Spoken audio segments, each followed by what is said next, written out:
Yesterday, Nifty opened 358 points gap down, then slowly trended up, and finally in the last 15 minutes, value shifted higher. But here is the twist, the daily candle still looks weak.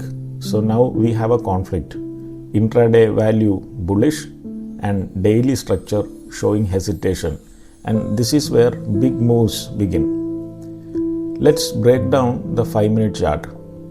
Started with a sharp gap down open. Initial selling pressure was visible. Then a controlled recovery happened. Market started forming higher highs and higher lows. There was no panic buying, there was no spike, just a slow structured auction upward. Now this is the most important observation. Value area kept shifting higher, but POC stayed stuck near 23,661. So what does this mean? Market was moving up but still referencing lower value. This is a classic sign of incomplete acceptance. The move is happening but it is not yet validated by volume. Then came the most important moment, the 315 candle, and suddenly the POC jumps from 23,661 to 23,861. This is not normal movement.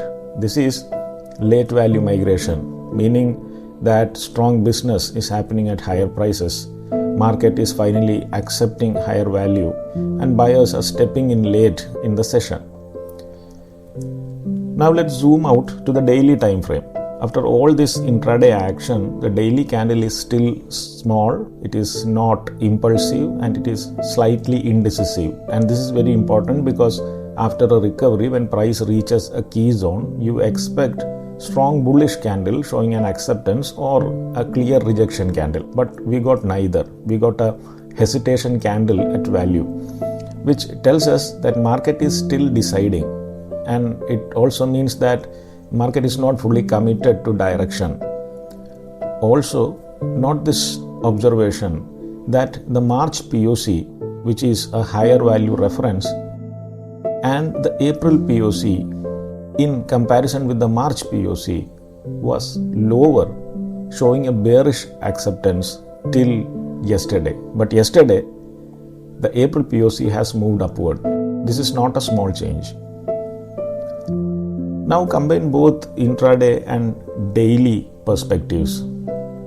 So in intraday, there is late POC shift with of course a bullish signal, and in the daily, there is a weak candle with no confirmation.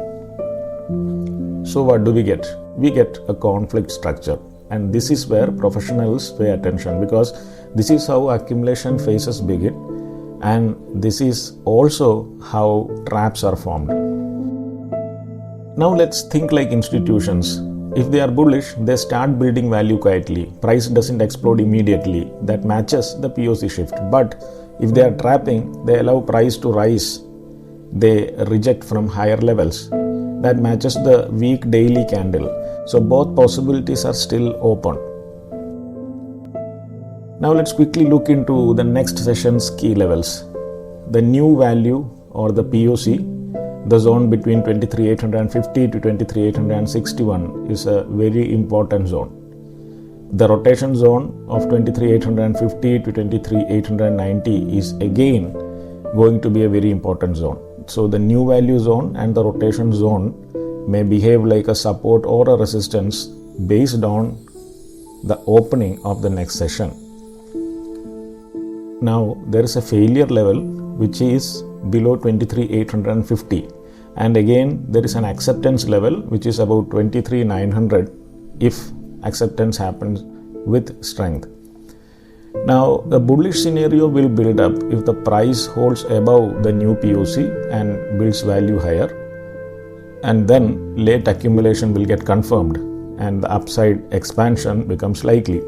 In a bearish scenario, if price fails below POC and it cannot sustain above the value, then late POC shift will become a trap. Most traders will focus on yesterday's candle, but the real story is where value shifted, because candles show emotions and value shows commitment. Now there is another important factor which has to be taken into account. Yesterday was Nifty expiry. Normally Nifty expires on Tuesdays, but because today is a holiday, expiry got shifted to Monday, and this changes how we interpret yesterday's move. On expiry days, market is not purely directional, it is heavily influenced by options positioning. Large players try to pin prices near high OI zones. So movement can look like a trend, but actually it would be position adjustment. The movement may look like strength, but actually be short covering. And it may look like the market is getting stable, but actually it is price control. Now, if we combine this with what we saw in markets yesterday, the gap down open, the slow controlled recovery, the no aggressive momentum, and the late POC shift at 315, this fits perfectly with expiry driven positioning, meaning the move may not be pure buying. It could be adjustment of positions before expiry closes. And here is the key takeaway: late POC shift on expiry day is very tricky because it can indicate real value shift or it can be temporary repositioning. Since expiry is done, the next session becomes the clean price discovery. No expiry pressure and no forced positioning in the next session. So tomorrow will reveal what happened yesterday, whether it was a real accumulation or just an expiry adjustment. Because expiry days often hide the truth. The real move starts after expiry and not during it. So yesterday's move was not just a recovery, it was a late acceptance attempt inside hesitation. And the next session will decide whether this becomes a trend or a perfectly engineered trap. I hope that this video has added some insights to your trading journey, and if you find this content helpful, don't forget to like, share and subscribe to Mind Monastery, and do post your comments below this video because it helps to add more valuable content. Happy trading and thank you.